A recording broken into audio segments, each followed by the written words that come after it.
নমস্কার, আমি সৌভিক। নতুন ভিডিওতে সবাইকে স্বাগত জানাই। তো হাতে মাত্র আর 2 দিন রয়েছে। 5 তারিখ মানে পরশুদিন রিলিজ করছে পুষ্পা 2, পুষ্পা দ্য রুল। তো কার কার টিকিট কাটা হয়ে গেছে এবং কে কোন শোতে যাচ্ছ কমেন্টে অবশ্যই জানাও। আমার তো টিকিট কাটা হয়ে গেছে, আমি একদম সকাল 6টা বাজের শোতে কেটেছি অতীন্দ্রতে, সেখানে আমি যাব আর কি।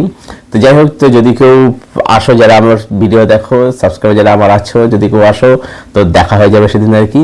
এনিওয়ে, তো যেহেতু পুষ্পা রিলিজ করছে তাই ভাবলাম যে এই যে পরিচালক সুকুমার, তার আর একটা সিনেমার সাথে কথা বলা যাক, যেটাই বরাবরই করে থাকি যে কোনো একটা বড় ছবি আসলে সেই পরিচালকের মানে প্রিভিয়াস কি কাজে সেটা একটু কথা আমি সবসময় বলে থাকি আর কি। তো আজকে যে ছবিটা নিয়ে কথা বলবো সেটা হচ্ছে রঙ্গস্থলম। 2018 সালের সিনেমা ছিল এটা, যেটা পুষ্পাকে রিলিজ করা হয়েছিল আর কি। যেখানে রামচরণ ছিল, সামান্থা ছিল, জগপতি বাবু ছিল, প্রকাশ রাজ ছিল ছবিটার মধ্যে। তো রঙ্গস্থলম ছবিটার মধ্যে আমরা কি দেখতে পাচ্ছি? গল্পটা হচ্ছে 1980 সময় একটা ঘটনা দেখানো হচ্ছে, যেখানে দেখতে পাচ্ছি যে একটা গ্রাম থাকে, যে গ্রামের মধ্যে জগপতি বাবু হচ্ছে মানে একদম একচ্ছত্র একটা মানে রাজা প্রধান যাই বলো না কেন, সেটা সে জগপতি বাবু গ্রামটাও রাজ করে। গ্রামের মধ্যে কোনো ইলেকশন হয় না, মানে একটা ডিক্টেটরশিপ চলে আর কি।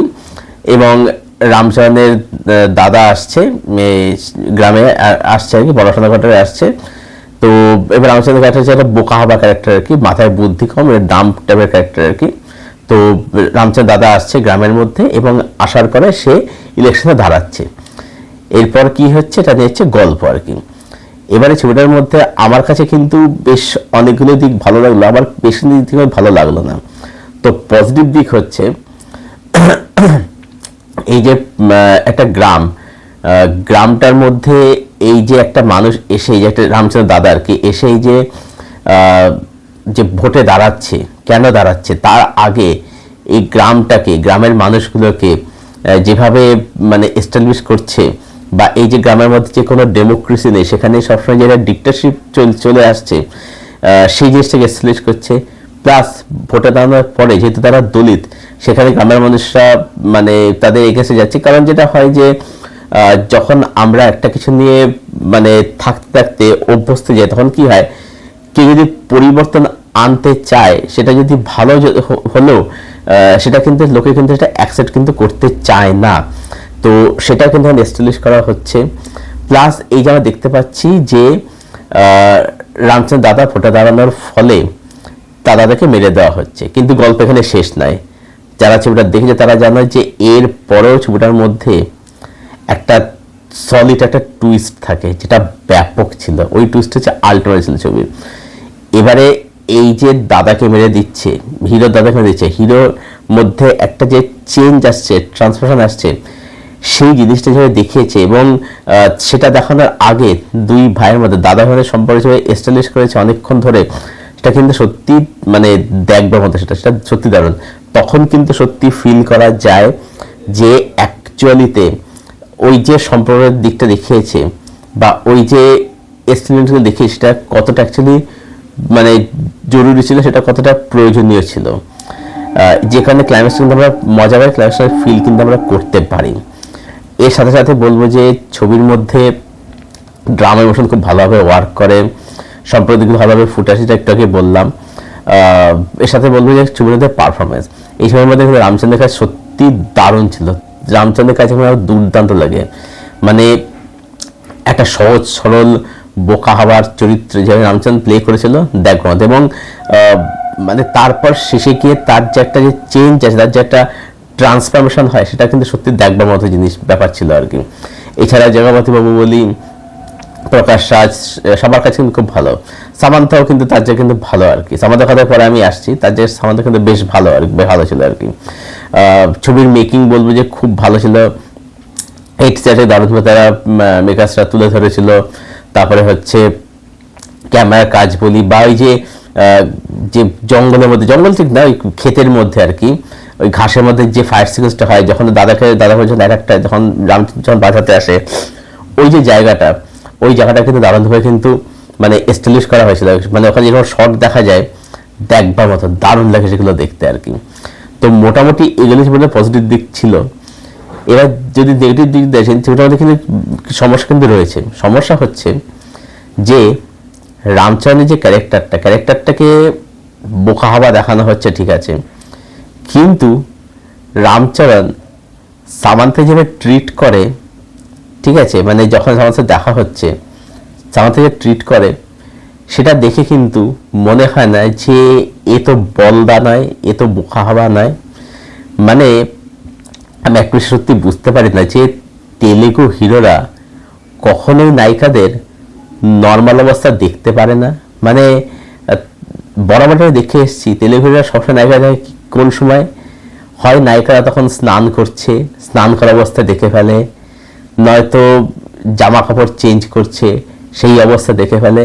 মানে এমনি নর্মাল সময় দেখতে পারে না। মানে এই যে নায়িকাদের এই যে একটা অবজেক্টিফাইং করার ব্যাপার, এইটা না সত্যি মানে প্রবলেমেটিক আর কি, যেটা রামচরণ ঘাটে সত্যি যায় না। আর মানে এই ছবিটার মধ্যে রামচরণ সামান্থা যে প্রেমটা সেটা কিন্তু আলাদা করে গল্পে কিছু কিন্তু এলিমেন্ট কিন্তু অ্যাড কিন্তু করে না। হ্যাঁ, সামান্থা যেরকম ক্যারেক্টার হয়েছে সেই যে তার অভিনয় ঠিকই আছে, মানে পারফেক্ট তার অভিনয় সেই দিক থেকে দেখতে গেলে, বাট মানে সেই ক্যারেক্টারটা বা এদের মধ্যে প্রেমটা কিন্তু গল্পে কিছু কিন্তু অ্যাড করছে না। বরঞ্চ এই যে গ্রামের যে দিকটা দেখাচ্ছে, গ্রামের মানুষ হিসেবে দেখাচ্ছে, বা যে গ্রামে যে একটা ডিক্টেটরশিপ চলছে, ডেমোক্রেসি নেই গ্রামের মধ্যে, সেগুলো যে দেখাচ্ছে, প্লাস ড্রামা ইমোশন, সেগুলো কিন্তু খুব ভালোভাবে ওয়ার্ক করছে। বা এই যে দাদা ভাইয়ের মধ্যে সম্পর্ক, সেগুলো দারুণভাবে ওয়ার্ক করছে। কিন্তু এই প্রেমের দিকটা ছবিটাকে অনেকটা বড় করে দিচ্ছে। ছবিটার রান টাইম প্রায় 3 ঘন্টা। আর ছবিটার যে সমস্যা, ছবিটাতে গান যেগুলো আছে, গানগুলো কোনোটাই কিন্তু মানে পারফেক্ট টাইমে আসে না। গানগুলো সবই কিন্তু মিসপ্লেস, কিন্তু প্রচণ্ড গান মিসপ্লেস গানগুলো আর কি। গানগুলো একটাও মানে ওয়ার্ক করে না, এবং গানগুলো সব করে ভুল জায়গায় আসে আর কি। তো এটা সঙ্গে সমস্যা কিন্তু রয়েছে আর কি। আর মানে রামচন্দ্র দেখাচ্ছে একরকম যেসব বোকা হওয়া, কিন্তু কানের শোনে না।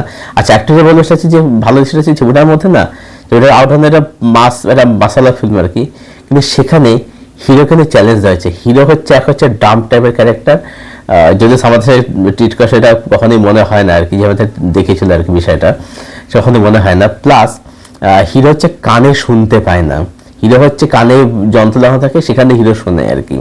তো হিরোকে কিন্তু একদম সেই মানে আনবিটেবল এরকম কিন্তু হিরোকে কিন্তু দেখায়নি। এইটা কিন্তু মানে একটা খুব ভালো দিক ছিল ছবিটার মধ্যে আর কি। কিন্তু এই যে বললাম যে নায়িকা দিকটা একটু ফোকাস করতো, তো এই মানে হিরোইনকে অবজেক্টিফাই করার চক্করে কোথাও গিয়ে ক্যারেক্টার একটা দিক কিন্তু ঘেটে দিয়েছে পরিচালক আর কি। মানে একটা সত্যি আমি বুঝতে এই কারণে রাজামৌলি সে গ্রেট হচ্ছে, এই কারণে রাজামৌলি যে সময় করেছে, রাজামৌলি এসব জায়গাতে অনেক একটু যখন এগিয়ে গেছে আর কি এখন, সত্যি কথা বলতে। এই যে দেবারে যে ছবিটা আসলো, সেখানে জাহ্নবী এন্ট্রি হচ্ছে কিভাবে, জাহ্নবী স্নান করছে, পিঠে সাবান মাখছে, সেখান দিয়ে জাহ্নবীর পিঠ দেখাচ্ছে, পিঠ দেখে এন্ট্রি হচ্ছে। এটা কোনো এন্ট্রি হলো নাকি? তাই এন্ট্রি নর্মালভাবে এন্ট্রি হবে, নর্মালভাবে দেখাবে, মানে এই জিনিসগুলো এখন চেঞ্জ হলো না আর কি। আর এক চিন্তা রামচরণের মধ্যে হঠাৎ করে রামচরণ তাকাচ্ছে, সামান্তা জমির মধ্যে কাজ করছে, আর সামান্তা শাড়ি খুলে শাড়ির আঁচলটা কোমরে গুঁজে ফেললো। তো ওগুলো কোনো দরকার ছিল ওই সিনগুলো আর কি, সত্যি দরকার ছিল আর কি। ওভারঅল বলবো যে এটা একটা বেশ ভালো সিনেমা, অবশ্যই খুব ভালো সিনেমা। পুষ্পার থেকে আমার কিন্তু সেটা কিন্তু বেটার লাগে আর কি, সেটা কিন্তু আমি আবারও বলবো, এটা কিন্তু পুষ্পার থেকে বেটার সিনেমা।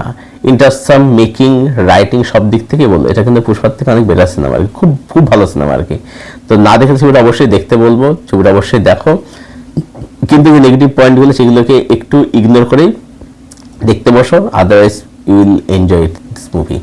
তো এই ছিল আমার ওপিনিয়ন এই ছবিটা। এখানে রঙ্গস্থলম হচ্ছে গ্রাম থেকে রঙ্গস্থলম, সেখানে ছবিটা রঙ্গস্থলম আর কি, এটা গ্রামের গল্প বলা হচ্ছে। তো তোমাদের কি ওপিনিয়ন এই ছবিটাকে নিয়ে কমেন্টে অবশ্যই জানাও। ভিডিওটা ভালো লাগলে লাইক করো, শেয়ার করো, চ্যানেলটাকে অবশ্যই সাবস্ক্রাইব করে দিও, এবং পাশের যে বেল আইকনটা আছে সেটাকে অন করে দাও। এরকম রিভিউ, এরকম ভিডিও আসলে যাতে সহজে শীঘ্রই পেয়ে যাও। ভিডিওটা এখানে শেষ করছি, দেখা হচ্ছে শীঘ্রই নতুন ভিডিওর সাথে। ততক্ষণ সুস্থ তোমার সঙ্গে জুড়ে থাকো।